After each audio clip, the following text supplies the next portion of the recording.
আসসালামু আলাইকুম ওরহমতুল্লাহ। সুপ্রিয় দর্শক মণ্ডলী, আশা করছি আল্লাহ তাআলার অশেষ মেহেরবান ও দয়ায় আপনারা সকলেই ভালো আছেন। আজকে আমরা আপনাদেরকে এমন 5টি জিকিরের ফজিলত নিয়ে আলোচনা করব, যেগুলো 100 বার করে পড়লে আপনি কত পরিমাণ সওয়াব অর্জন করতে পারবেন তা আপনি কল্পনাও করতে পারবেন না। তো চলুন ভিডিওটি শুরু করি। প্রিয় নবী সাল্লাল্লাহু আলাইহি ওয়াসাল্লাম উম্মতকে বিশেষ ফজিলতপূর্ণ কিছু দোয়া ও জিকির শিক্ষা দিয়েছেন, যেগুলো প্রতিদিন 100 বার করার জন্য তিনি উৎসাহিত করেছেন এবং এর বিস্ময়কর ফজিলত বর্ণনা করেছেন। তো আজকে সেগুলো তুলে ধরা হলো। তার মধ্যে প্রথম নম্বর জিকির হচ্ছে প্রতিদিন 100 বার এই দোয়া পড়া, লা ইলাহা ইল্লাল্লাহু ওয়াহদাহু লা শারীকা লাহু লাহুল মুলকু ওয়া লাহুল হামদু ওয়া হুয়া আলা কুল্লি শাইইন কাদির।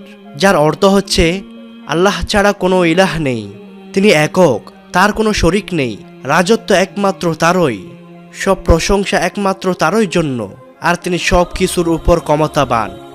রাসূল সাল্লাল্লাহু আলাইহি ওয়াসাল্লাম বলেছেন, যে ব্যক্তি প্রতিদিন 100 বার এই দোয়া পড়বে তার 10টি গোলাম আজাদ করার সওয়াব হবে, তার জন্য 100 পূর্ণ লেখা হবে এবং 100 গুনাহ মিটিয়ে ফেলা হবে। ওই দিন সন্ধ্যা পর্যন্ত সেই শয়তান থেকে রক্ষিত থাকবে। যে কোনো মানুষ তার চেয়ে উত্তম সওয়াবের কাজ করতে পারবে না, তবে হ্যাঁ, ওই ব্যক্তি সক্ষম হবে যে তার চেয়ে এই আমলটি বেশি পরিমাণে করবে। সুবহানাল্লাহ। বুখারী হাদিস নাম্বার 3293। দ্বিতীয় নাম্বার জিকিরটি হচ্ছে প্রতিদিন সকাল সন্ধ্যায় 100 বার এই বাক্যটি পড়া, সুবহানাল্লাহিল আযীম ওয়া বিহামদিহি। এর অর্থ হচ্ছে মহান আল্লাহর প্রশংসা সহ তার পবিত্রতা ও মহিমা ঘোষণা করছি। হাদিসে এসেছে, যে ব্যক্তি সকালে ও সন্ধ্যায় সুবহানাল্লাহিল আযীম ওয়া বিহামদিহি 100 বার পাঠ করে, এতে মহান আল্লাহ তাকে কিয়ামতের দিন সৃষ্টিকুলের সব মানুষ থেকে বেশি মর্যাদা দান করবেন। সুবহানাল্লাহ। আবু দাউদ হাদিস নাম্বার 5091। একটু চিন্তা করেছেন, শুধুমাত্র একটি ছোট্ট জিকিরে আপনি সমস্ত মানুষের উপর মর্যাদা হাসিল করতে পারেন। তৃতীয় নাম্বার জিকিরটি হচ্ছে প্রতিদিন সকাল সন্ধ্যায় 100 বার এই জিকির করা, সুবহানাল্লাহি ওয়া বিহামদিহি। এর অর্থ আমি আল্লাহর প্রশংসা পবিত্রতা ঘোষণা করছি।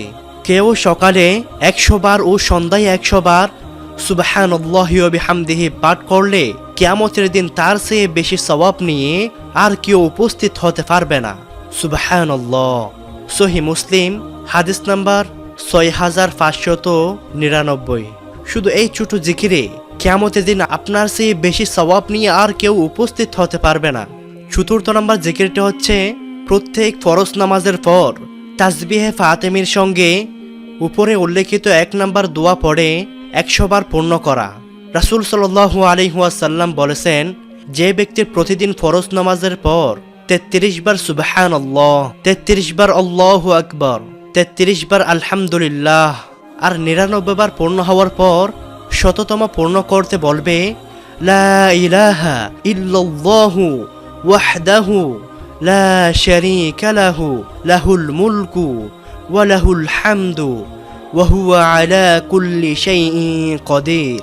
তার গুনাহগুলো সাগরের ফেনা রাশির মতো অসংখ্য হলেও ক্ষমা করে দেওয়া হয়। সুবহানাল্লাহ। মুসলিম হাদিস নাম্বার 4906। শুধুমাত্র 100 বার এই আমলটি করতে পারলে আল্লাহ তাআলা জীবনের সমস্ত গুনাহগুলো ক্ষমা করে দেবেন। বান্দার জন্য এর সেই ফজিলতপূর্ণ জিকির আর কি হতে পারে। পঞ্চম নাম্বার জিকিরটি হচ্ছে প্রতিদিন 100 বার তওবা ও ইস্তিগফার করা। প্রিয় নবী সাল্লাল্লাহু আলাইহি ওয়াসাল্লাম বলেন, তোমরা আল্লাহর কাছে তওবা করো এবং তার কাছে ক্ষমা প্রার্থনা করো। আমি দিনে 100 বার তওবা করি। আল্লাহু আকবার। সহিহ মুসলিম হাদিস নাম্বার 7034।